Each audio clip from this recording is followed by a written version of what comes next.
দুদিন যাবত ফুল নিয়ে আমি আসতে পারিনি। রানীমা হয়তো রাগ করে বসে আছে। আর রাগ হবে বা কেন? আমার হাতের ফুল না পেলে রানীমার তো আবার পুজোই হয় না। যাকে সেসব কথা, 2 দিন না আসার অপরাধে আমি না হয় রানীমার কাছে বড় ক্ষমা চেয়ে নেব, কিন্তু এই মালা দুটো আমি কোথায় লুকিয়ে রাখবো?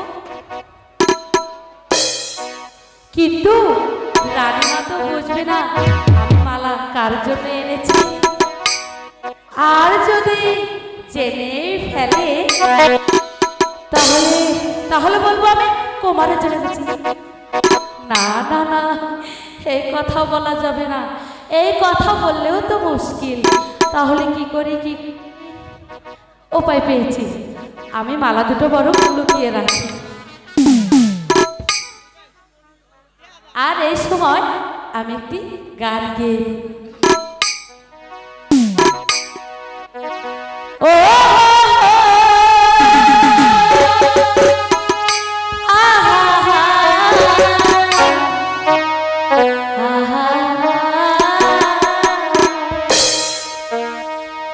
জানি না সে হৃদয়ে কখন এসেছে তাদের মাঝে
নয়নমালা, নয়নমালা আয় মা, 2 দিন তুমি দেখিনি কেন রে?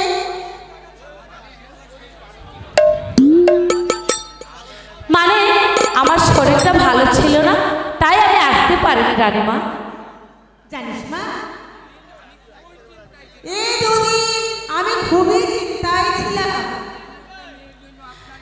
সামান্য এক মেয়ের জন্য আপনার এত চিন্তা রানীমা? তুই অসামান্য হলেও কি হবে মা? তোর ওই অসামান্য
আমার নিজের মায়ের মতোই জানি।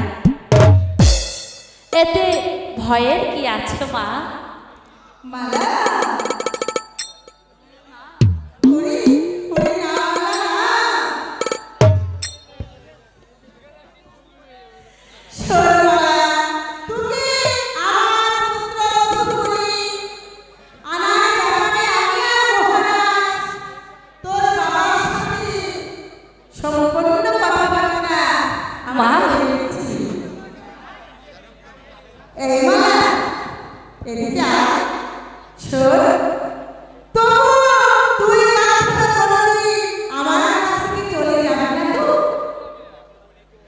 যাবো বলেই তো ধরা দেয়নি তো মা।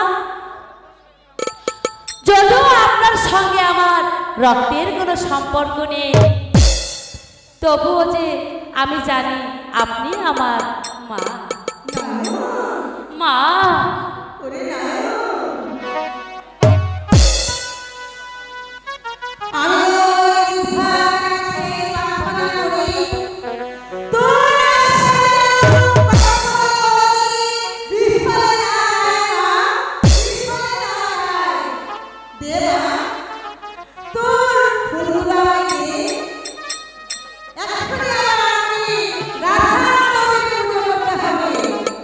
ঠিক আছে মা, আমি তোমার জন্য ফুল নিয়ে এসেছি।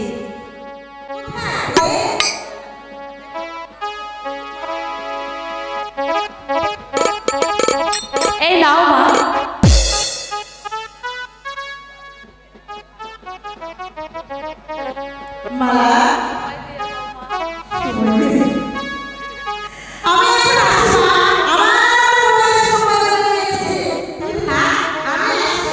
ঠিক আছে মা, বলো। ঠিক আছে মা।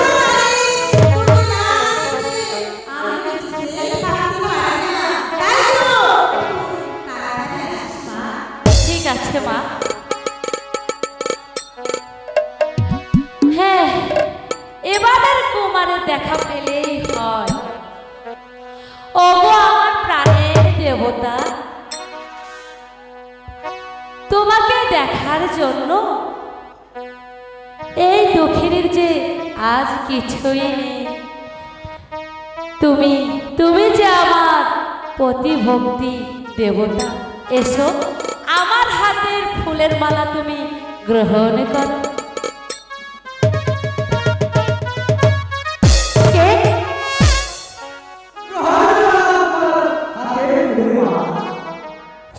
ও মা, তুমি?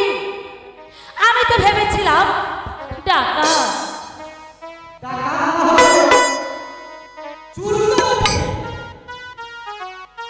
তুমি তো চোরি। হ্যাঁ, 100 বার চোর, 1000 বার চোর। ইস, নাকা ষষ্ঠী, তাও বলে দিতে হবে। চুরি করে আবার বোকা সাজা হচ্ছে। কি করবে শুনি? চোরকে চোর বলবো না তো কি বলবো? চোর।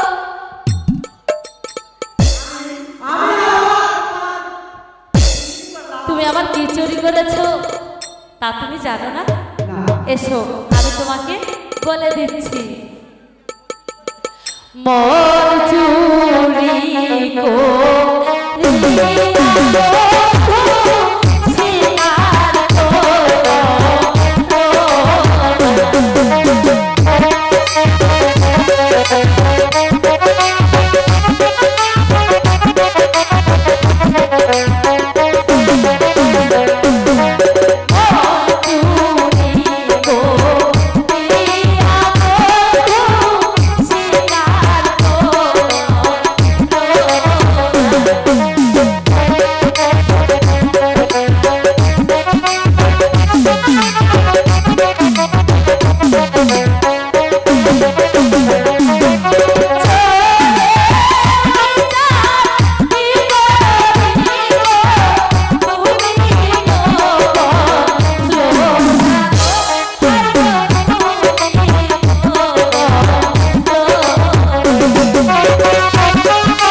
কুমার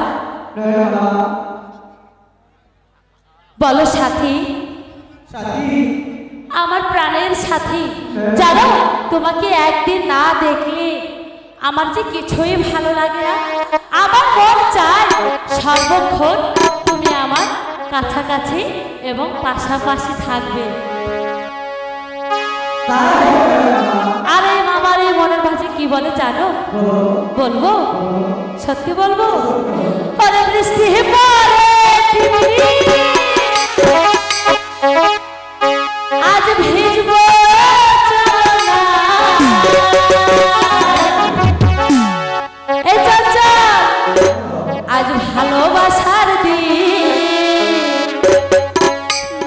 রে ভালোবাসো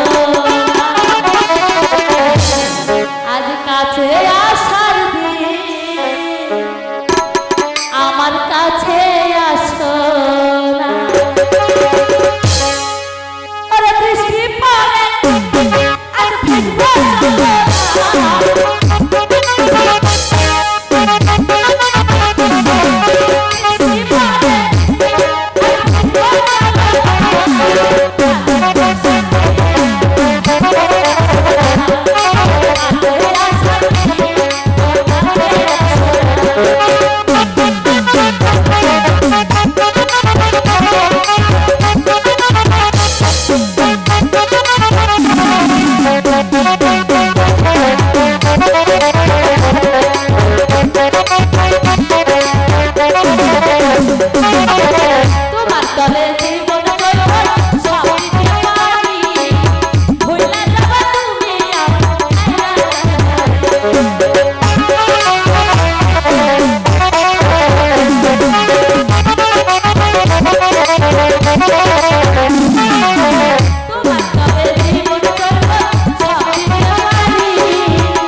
তুমি আর মিলে সুখের জীবন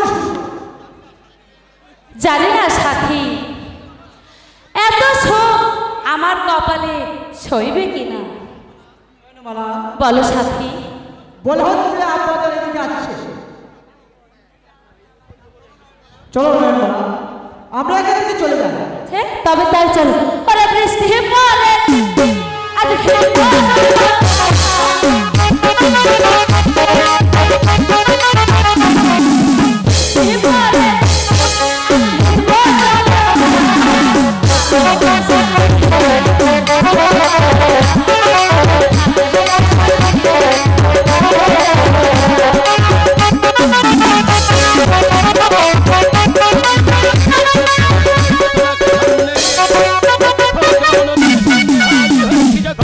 তখন দুটি কথা না বলেই নয় যখন আমরা ৭১-এর স্বাধীনতার যুদ্ধে আমরা যখন জয় করেছিলাম ৩০,০০০ মা বোনদের ইজ্জত রক্ষা করার চৈত্র যখন আমরা এই পথ গ্রহণ করেছিলাম, বাংলার জনতার মুখে যখন হাসি ফুটে উঠেছিল, তখন নবাবের সাক্ষাৎ হয়েছিল মাটির ইন্ডাস্ট্রিয়াতে। আজ 6 মাস আমি প্রাসাদের বাহিরে ছিলাম বলে ক্ষুধার্ত প্রজাদের খাদ্য রাখতে আকাশ বাতাস কেঁপে উঠেছে। কারো পেটে নেই ভাত, পরনে নেই কাপড়, মাথা গোজার একটু ঠাই করে পাচ্ছিলাম। কিন্তু কেন তারা আমার রাজ্যে অশান্তির আগুন জ্বালিয়ে তুলেছে, সেই তুলেছে তাকে আমি কিছুতেই ক্ষমা করব না। কোথায় সেনাপতি ভীমসিংহ?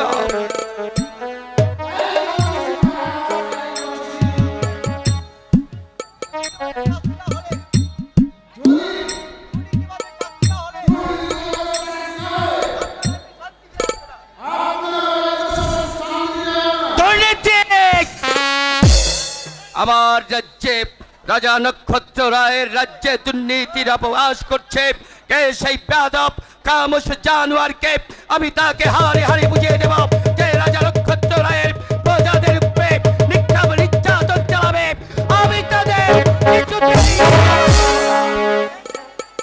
কে সেই বিদ্রোহ?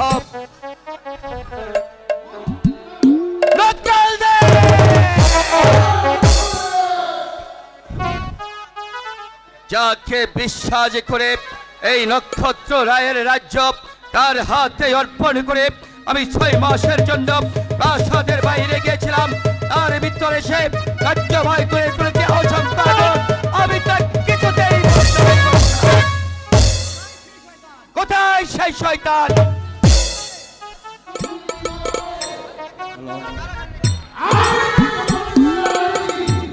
বন্দি করেছো সেনাপতি ভীমসিংহ। সেই জানোয়ারকে তুমি বন্দি করে ফেলেছ, এ আমি বিশ্বাস করতে পারছি না। সমাজে ভীমসিংহ, তুমি যখন সেই জানোয়ারকে বন্দি করে কারাগারে নিক্ষেপ করেছ, হাজির করো।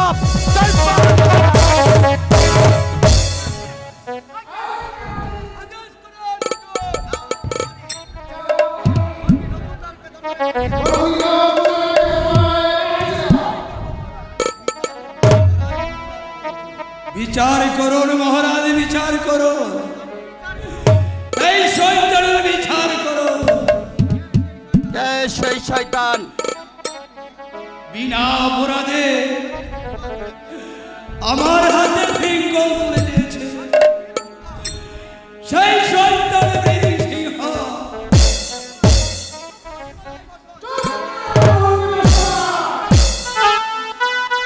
বিচার করুন মহারাজ, এই শয়তানের বিচার করুন।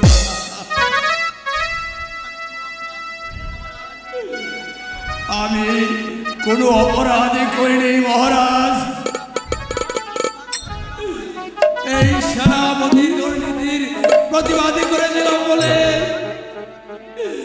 আমার যে আজ এই পরিণতি।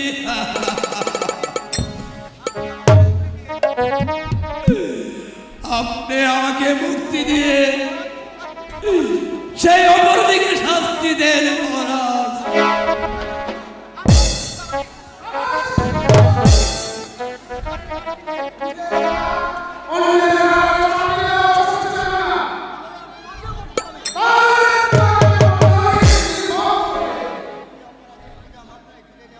মিথ্যে অপরাধের বোঝা মাথায় নিয়ে মরছে,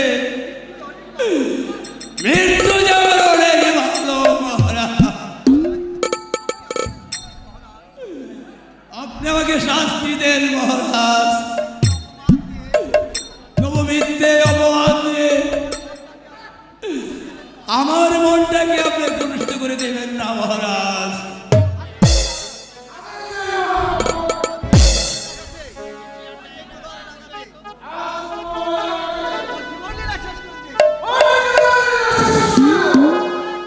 না সেনাপতি, এখনই তাকে হত্যা নয়, ও পাবে শুধু তিলে তিলে শাস্তি। প্রজা প্রাণের অপরাধে চাবকের পরে চাবক মেরে ওর পিঠারে চামু তুলে আমার পায়ের পাইজার বানিয়ে দেবে।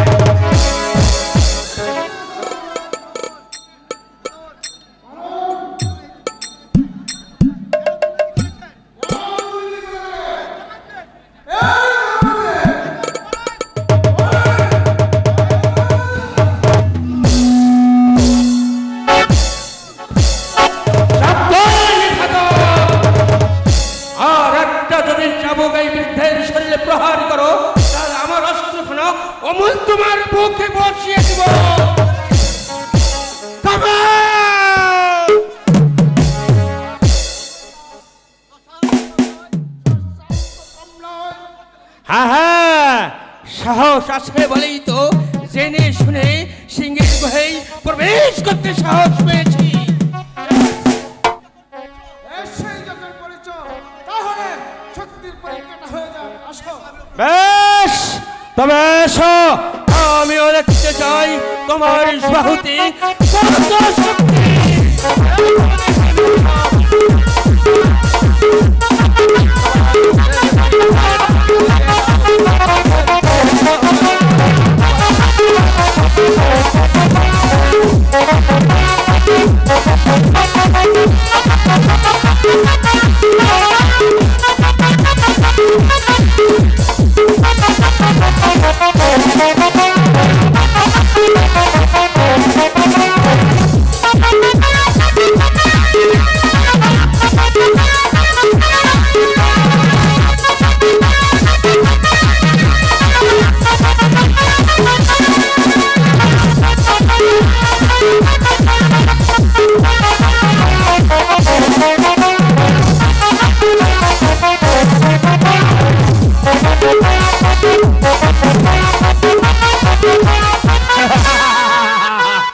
এবার কোথায় রইল তোমার অস্ত্রের বাহাদুরি?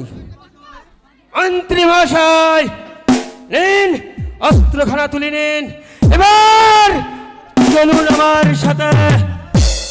দাঁড়াও, রাজবন্দীকে রাজ দরবার থেকে নিয়ে যাওয়ার সাহস তোমাকে কে দেখিয়েছে? এই সাহস তোমাকে কে দিয়েছে? রাজা নক্ষত্র রায় দরবারে উপস্থিত থাকা সত্ত্বে তার দরবার থেকে শৃঙ্খলিত বন্দীকে নিয়ে যাচ্ছ, এই সাহস তোমাকে কে দিয়েছে? মহারাজ, তার পূর্বে বিচার করুন। 3 দিনের অনাহারে থাকা কচি শিশু এক ফোঁটা দুধের সন্ধানে বের হলে ওই শয়তান আমার স্ত্রীকে নির্মমভাবে হত্যা করে আমার জীবনটাকে বরবাদ করে দিয়েছে। আপনার সেনাপতি প্রেম সিংহ মহারাজ।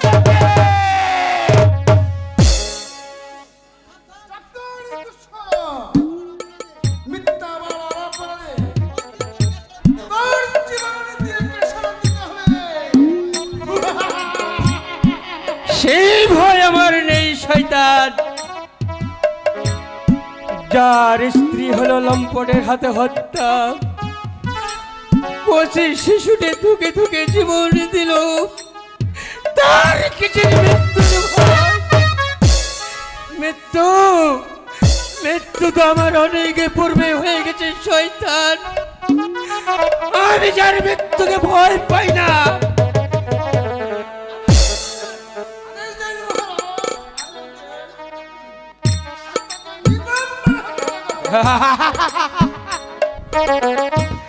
শক্তির পরীক্ষা তো অনেক আগে হয়ে গেছে বীরপুরুষ।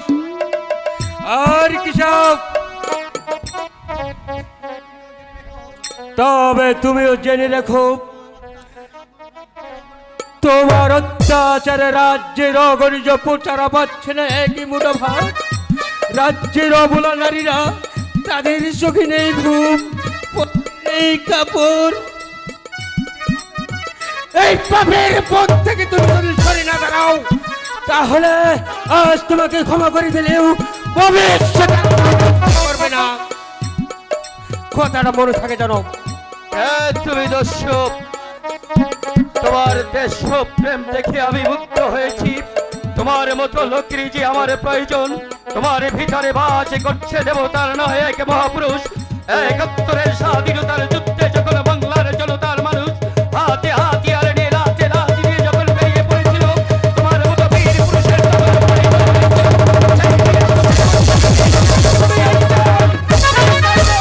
মুক্তিযোদ্ধা। কি পরিচয় দিব মহারাজ?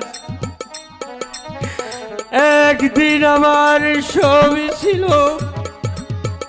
সোনার সংসার ছিল, মুখে হাসি ছিল, কিন্তু কিন্তু এই শয়তানের এই চক্রান্তে আজ আমি সর্বহারা জর্জরিত তীক্ষ্ণ তীক্ষ্ণ মহারাজ। তবু তোমার একটা পরিচয় তোমার কাছে রয়েছে দস্যু, তবু ভেজে হিসাবে তোমাকে রাত দস্যু বলে বলে হলে তোমার ভিতরে বাস করছে এক মহামানব দেবতা। না মহারাজ, আমার পরিচয় আমি সমাজের ঘৃণ ডাকাত, আমি তো দস্যু ডাকাত, এর কোনো পরিচয় আমার নেই যাব না। চলুন মন্ত্রী মশাই।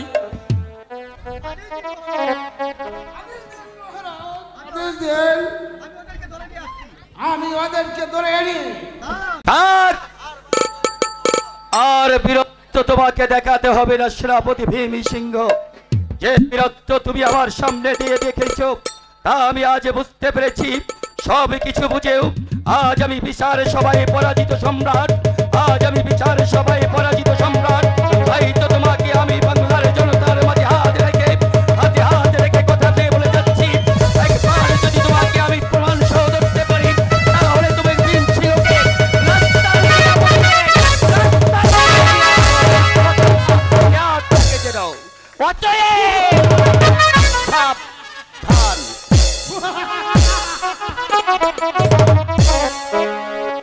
ঠিক আছে মহারাজ, আমি ওদেরকে দেব। কোথাকার পানি কোথায় গিয়ে গড়ায়?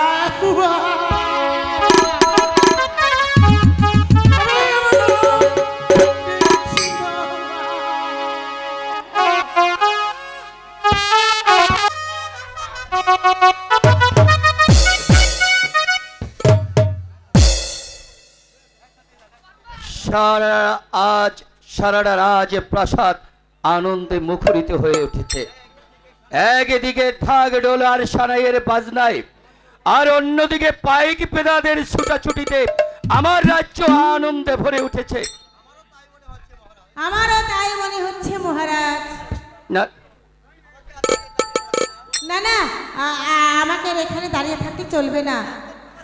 চঞ্চল কুমার হয়তো এক্ষুনি এই মুহূর্তে নয়নমালাকে নিয়ে প্রাসাদে আসবে। আমি গিয়ে তাদের আশীর্বাদের আয়োজন করে গিয়ে। আয়োজন করো রানী, আয়োজন করো। আমার একমাত্র শাহী বংশের একমাত্র পুত্র চঞ্চল কুমারের স্বাধীন উপলক্ষে সারা রাজ্যময় তুমি ঘোষণা করে দাও, একটি প্রজাও যাতে না খেয়ে আমার প্রাসাদ থেকে ফিরে নিতে না পারে, একটি দুঃখী মানুষ যেন আমার প্রাসাদ থেকে না খেয়ে বেরিয়ে যেতে পারে, সেই আমন্ত্রণ তুমি সারা রাজ্যময় ঘোষণা করে দাও। বলো আনন্দে মুখরিত হয়ে উঠো। তাই করব মহারাজ। আমি আপনাকে কথা দিচ্ছি, আমাদের রাজ্যের কোনো দুঃখী প্রজা এবং একটি প্রজাও অনাহারে থাকবে না। আমি আপনাকে কথা দিলাম মহারাজ। সাবাস সাবাস রানী, তোমার এই সংলাপে আমি মুক্ত হয়ে তোমাকে বলছি, একজন রানী যখন রাজার পরিবর্তিতে তার প্রজার উপর বিশ্বাস থাকে তখন রাজার শক্তি আরো বেড়ে যায়। সেই রাজা প্রজাদের মাঝে বিলীন হয়ে যায়, সেই প্রজা হয়ে যায় রাজার বন্ধু, আর রাজা হয়ে যায় প্রজাদের আজ্ঞাবাহী। আপনি শুধু আমাকে দোয়া করবেন মহারাজ। আপনি যেমন এই রাজ্যের রাজা, আমিও তেমনি এই রাজ্যের রানী। আপনি যেমন প্রজাদের সুখে সুখী, প্রজাদের দুঃখে দুঃখী, আমিও তেমনি প্রজাদের দুঃখে হব দুঃখী, প্রজাদের সুখে হব সুখী। তোমার কথাগুলো শুনে আজ আমি খুশি হলাম রানী। যদি আমি কোনোদিন এই রাজ্য থেকে হারিয়ে যাই তখন আমার কোনো আর চিন্তা নেই রানী, তুমি পারবে আমার রাজ্য পরিচালনা করতে। মহারাজ, হ্যাঁ রানী, আমি তাহলে এখন যাই মহারাজ। আশীর্বাদের আয়োজন করি গিয়ে।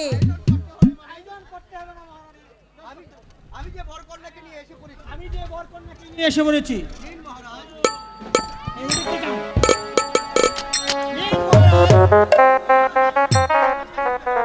সুনির্ভরে কাজটা সেরে ফেলেন। যা নয়ন, তোর শ্বশুর শাশুড়িকে প্রণাম করে নে।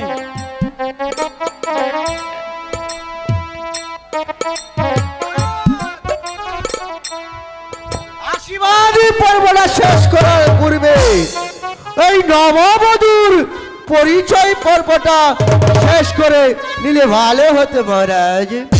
পরিচয় পর্ব? তবে কি নববধূর আরো কোনো পরিচয় আছে? আছে মহারাজ। এই নববধূ শয্যা সাহিত্য ভদ্র মহিলা হয়তো নিজেও জানে না তার আসল পরিচয় কি। তুমি এইসব কি বলছো রঘুপতি? আমি ঠিকই বলছি মহারাজ।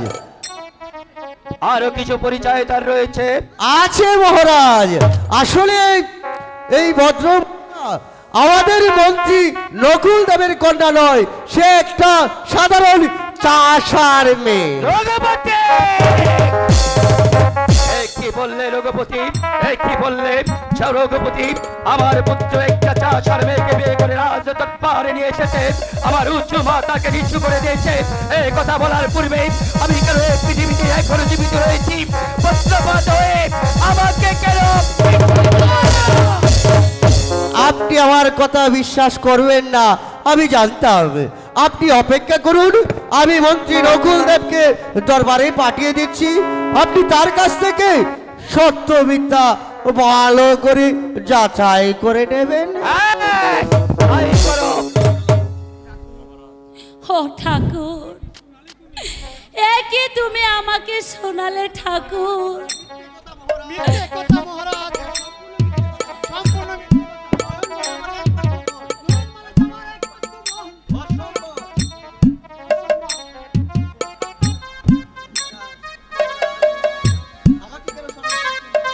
আমাকে কেন স্মরণ করেছেন মহারাজ?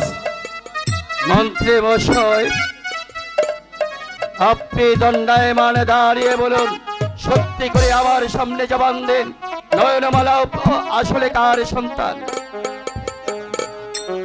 মিথ্যে পরিচয় দেওয়ার চেষ্টা করলে আপনিও পাবে আমার হাত থেকে কিছুতেই রেহাই পাবেন না। বলুন, জবাব দেন। নয়নমালা মানে আপনার কন্যা নয়? না মহারানী। মন্ত্রী মশাই! বাবা,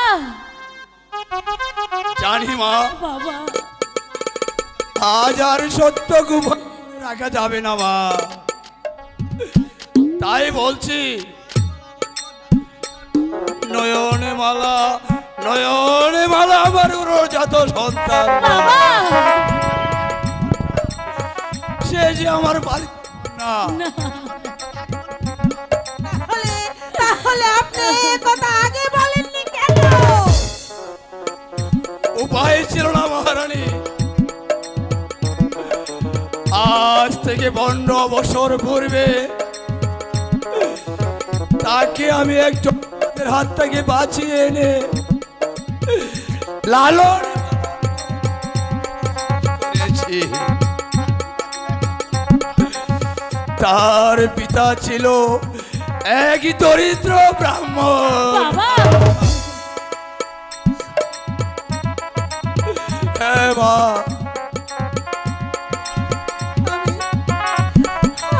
আমি আর শুনতে চাই না মন্ত্রী মশাই, আমি আর শুনতে চাই না।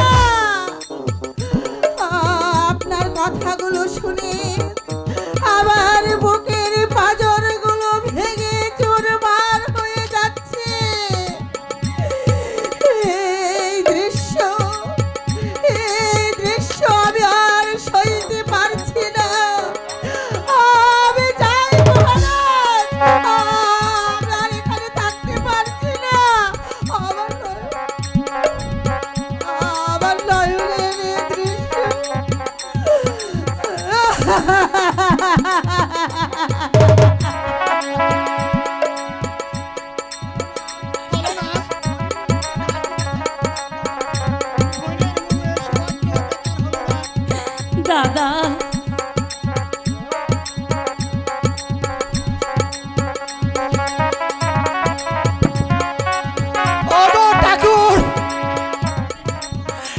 তার সুখের জন্য আমি দিন রাত তোমার পায়ে মাথা ঠুকে পড়েছি। আজ কেন তুমি তার সুখ কেড়ে নিলে ঠাকুর? কেন কেন কেন? বলুন বলুন পিতা, কে কে আমার পিতা? কে বা তার নাম? নয়ন মালা, তোর পিতা যে জগাইছা, এর বেশি আর তুই জানতে চাস না। আমি যে আর বলতে পারবো না। আপনি এখন চলে যান মন্ত্রী মশাই, আমি যে আপনাকে সহ্য করতে পারছি না। এই মুহূর্তে আপনি আমার সামনে থেকে স্থান ত্যাগ করেন। আপনার মতন একটা বিশ্বাসঘাতককে মন্ত্রিত্ব বানিয়ে আমি ওই রাস্তা থেকে ঘুরিয়ে এনে এই রাজপ্রাসাদে মন্ত্রিত্ব দায়িত্ব দিয়ে আপনাকে আমি আমার অর্পণ করে গিয়েছিলাম, আর আপনি তার অমর্যাদা করে আমার পুত্রের সাথে আপনি বিশ্বাসঘাতকতা করে আগে ভিখারির মেয়েকে আমার পুত্র বধূ বলে এনেছেন। একে আমি সহ্য করতে পারছি না। মহারাজ, আমি ভেবেছিলাম তার জন্ম পরিচয় হয়তো কেউ কোনোদিন জানবে না। নয়নে মালা আমার সন্তান বলে চিরদিন বেঁচে থাকবে। এখন দেখছি বল সবে আমার বল। পিতা পিতা, আপনি নয়নমালাকে ক্ষমা করে গড়ে তুলে নেন পিতা। না না না, অসম্ভব। একটা সামান্য চাষার মেয়েকে নাজার নক্ষত্র রায় কোনোদিন তার পুত্র বধূ বলে মেনে নিতে পারে না। তুমি মেনে রেখো পুত্র, তুমি রাজা নক্ষত্র রায়ের একমাত্র সুযোগ্য সন্তান। তোমার জন্য শত শত রাজকুমারী বরণডালা নিয়ে বসে আছে, আর তুমি কি যাচ্ছ পথে বাঁধানো ওই মেয়েকে বিয়ে করতে? না না না না। পিতা পিতা গো, দয়া করে আপনি আমাকে ক্ষমা করুন। তোমারকে ছাড়া আমি যে বাঁচতে পারবো না পিতা। আপনি আমাকে পুত্রবধূ হিসাবে মেনে নিন। আর যদি তা না করেন তাহলে আমাকে এই পৃথিবী থেকে সরিয়ে এই আমি আপনার চরণ ছুঁয়ে বলছি পিতা।